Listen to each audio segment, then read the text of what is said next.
Hello again, everyone. Marcus here. I review stuff today.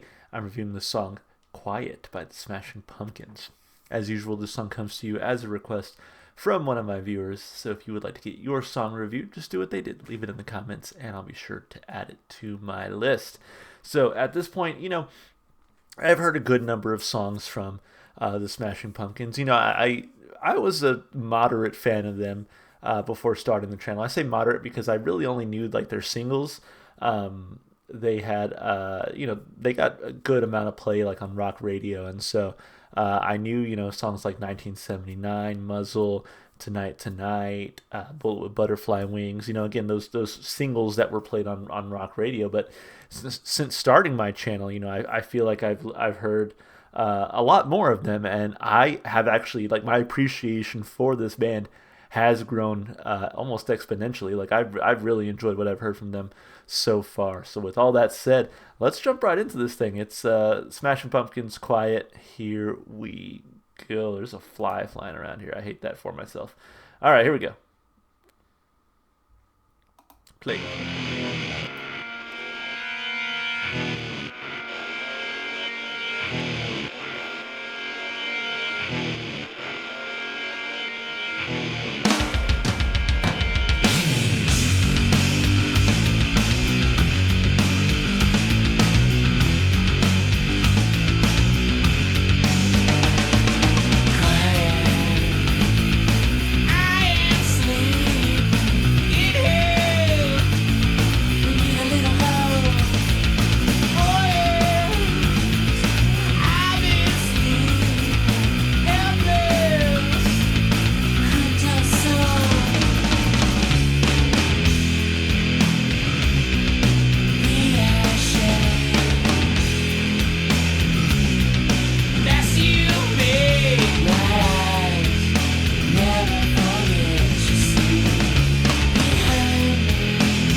I love that.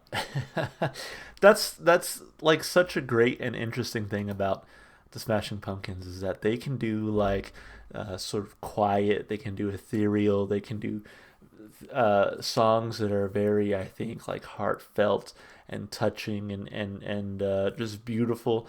And not that this song isn't any of those things, but they can also do like heavy rock and roll, like this song really kind of rocked out, and I really, really enjoyed that about this particular song. So let's break it down piece by piece like we always do, of course, starting with those lyrics. Now, I do want to read this about section real quick. It says, Siamese Dream is an undeniably personal album for songwriter Billy Corgan. As he puts it, every song is about some sort of relationship. Quiet, a song about his relationship with his parents, is harsh in its condemnations, yet may be the most intimate on the album. The track drives hard and is yet another example of the Pumpkins' guitar virtuosity. Yeah, I mean, great guitar work in this one for sure. Low-end guitars overdubbed and timed with machine-like intricacy drives the sound like a train. Screeching high frequencies come from, again, a slew of overdubbed guitars, yet with tones that contrast greatly with those playing the low tones which dominate. Yeah, this one was great. Let's break it down, like we said. So quiet, I am sleeping in here. We need a little hope. For years I've been sleeping, helpless, couldn't tell a soul. Be ashamed of the mess you've made. My eyes never forget. You see behind me. Silent metal mercies castrate voice to the bone. Jesus, are you listening up there to anyone at all? Yeah, that's a hard line. We are the fossils, the relics of our time. We mutilate the meanings so they're easy to deny. Be ashamed of the mess you've made. My eyes never forget. You see behind me. Quiet, quiet, I am sleeping. Quiet, quiet, I am sleeping. Quiet, shut it. I don't trust you. Shut it. I can't hear you now. Be ashamed of the mess you've made. My eyes never forget. You see behind me. Behind me the grace of falling snow. Cover up everything you know. Come save me from this awful sound of nothing. So, I will say, I mean, upon reading that, I don't know if I would sort of guess that it's about his parents without that that initial like about section that we read. But I do think that it does come from maybe a very like dark or angry place, just like from even like where was it? Be ashamed of the mess you've made. That does very much sound like a disappointed adult talking to a kid, right? My eyes never forget. You see behind me. Not 100% sure what that means in the context, but like definitely some of the lines in this song very much are reminiscent of like, yeah, like you should be ashamed of yourself. Coming from a parent, that's the kind of that's devastating. So I do think it's interesting because yeah, like they said, this is a personal album, and this one might be about Corgan's parents. But I think, of course, the listener can sort of project or take their own meaning from whatever the song is. And so I feel like, I might have a different reading of these lyrics than someone else. So I appreciate that they're sort of open-ended and almost vague enough that you can sort of reach your own conclusion there. So anyway, all that said, lyrically, I'm going to give this one a thumb up.